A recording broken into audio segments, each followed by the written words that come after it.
Hi, Morley Recapped here. Today I'm going to explain a South Korean film called The Gangster, the Cop, the Devil. Spoilers ahead. Watch out and take care.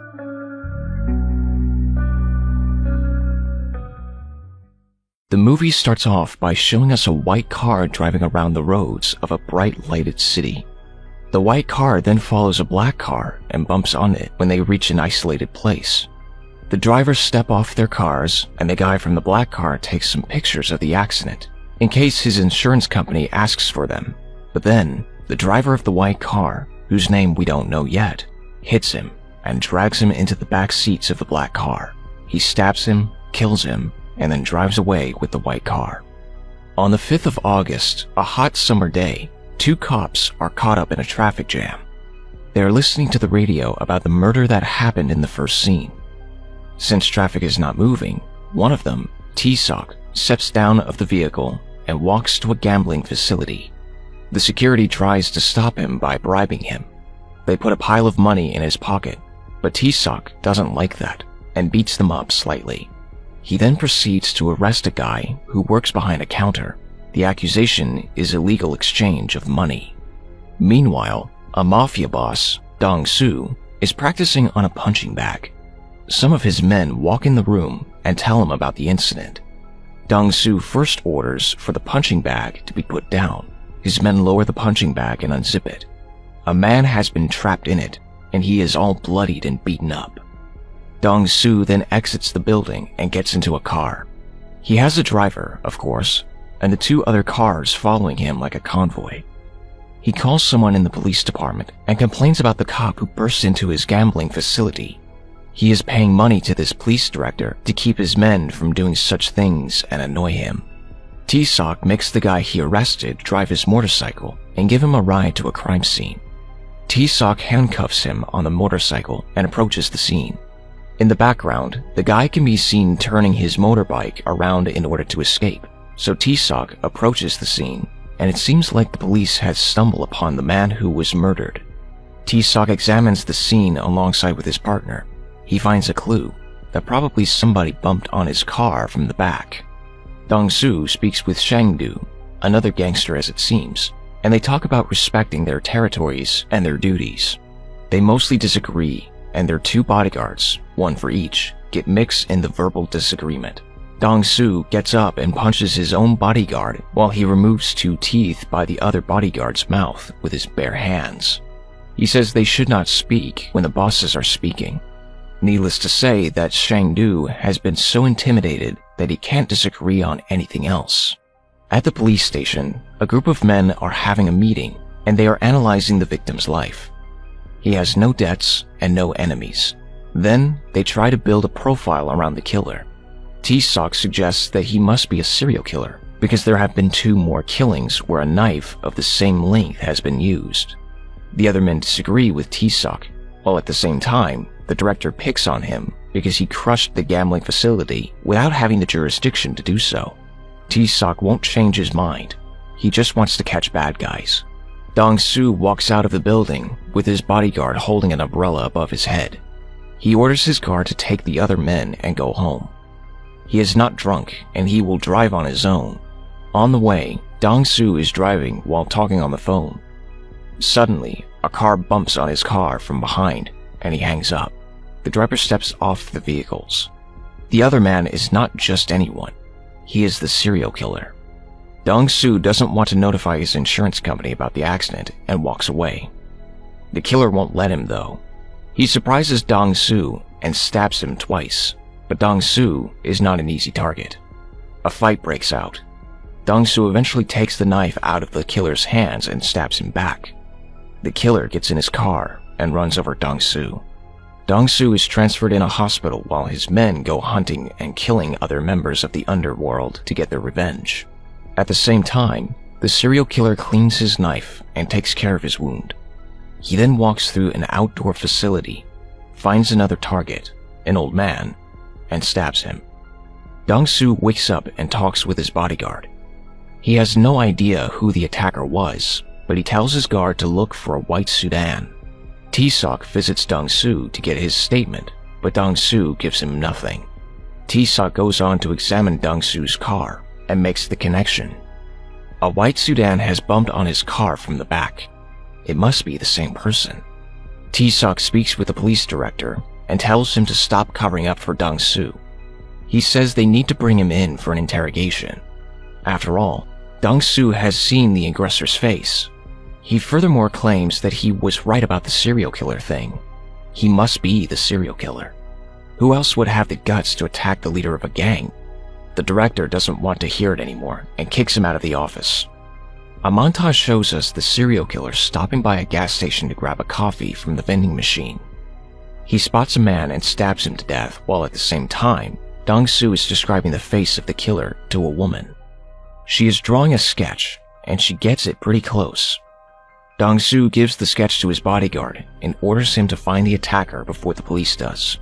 While the killer is driving the truck, a man wakes up. He's been sleeping in the cabin of the truck. The killer eliminates him as well, but the knife drops out of the truck and rests on the side of the road. Tae-seok visits Dong-soo one more time to try and add some pressure on him, as well as appeal to his emotions. That killer is absolutely crazy, and he must be stopped or more people will die.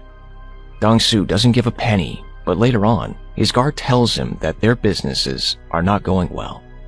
Rumors have started around his name after he was attacked. Dong-soo decides that he has to get this killer and kill him to clear his name and gain back respect. His men have found the white sedan and the knife he uses to kill people. Dong-soo invites Tae-seok to collaborate on the quest. If Tae-seok finds him first, he can bring him to justice, but if Dong-soo finds him, he will punish him as he wishes. They share all the information they have till now, and Dong-soo reveals his camera, which has been filming the whole time they were talking.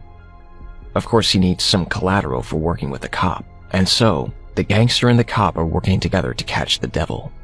The killer must be around 35 years old, and he exclusively kills at night.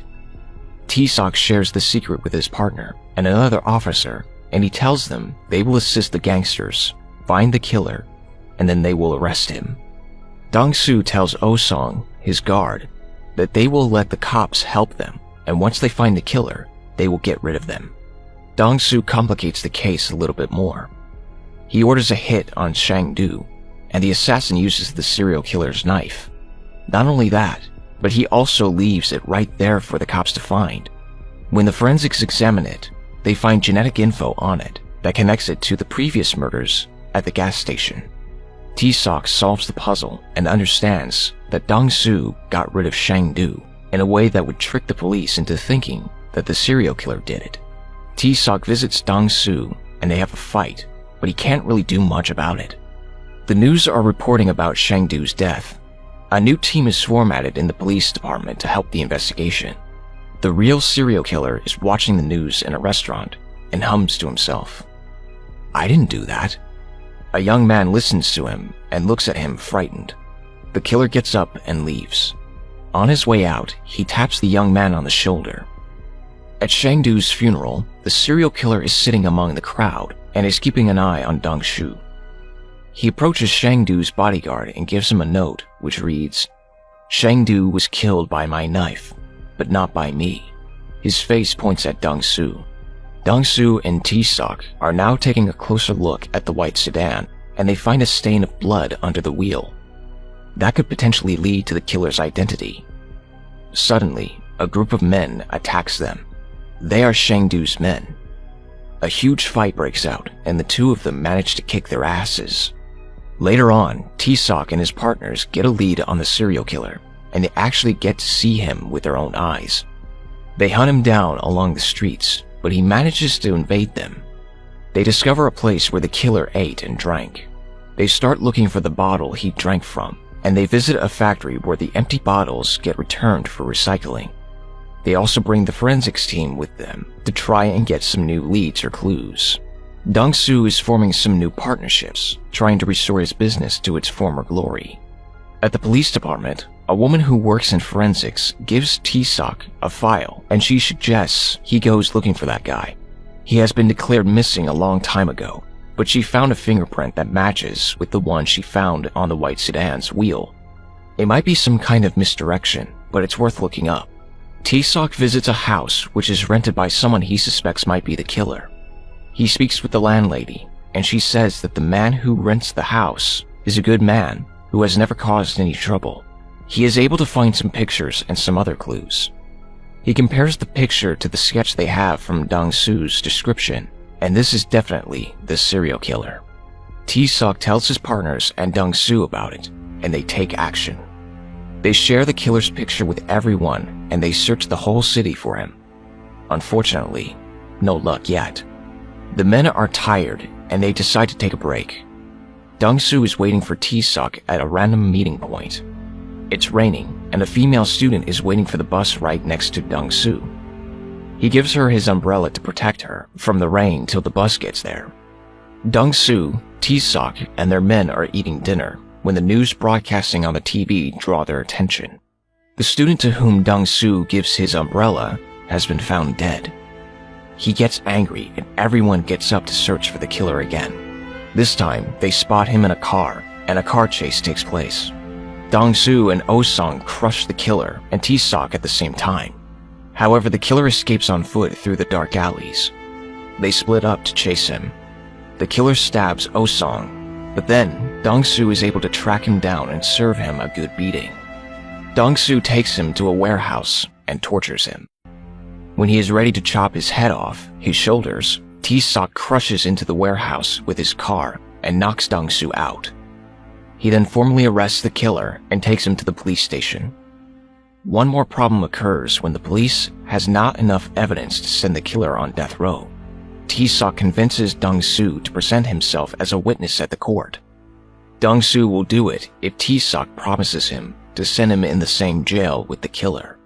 Dong-Su appears on the court and proves that the killer has indeed attacked him. When they fought, he stabbed the killer on his left side chest. The policeman undressed the killer, and he has a wound right in the indicated area of his body.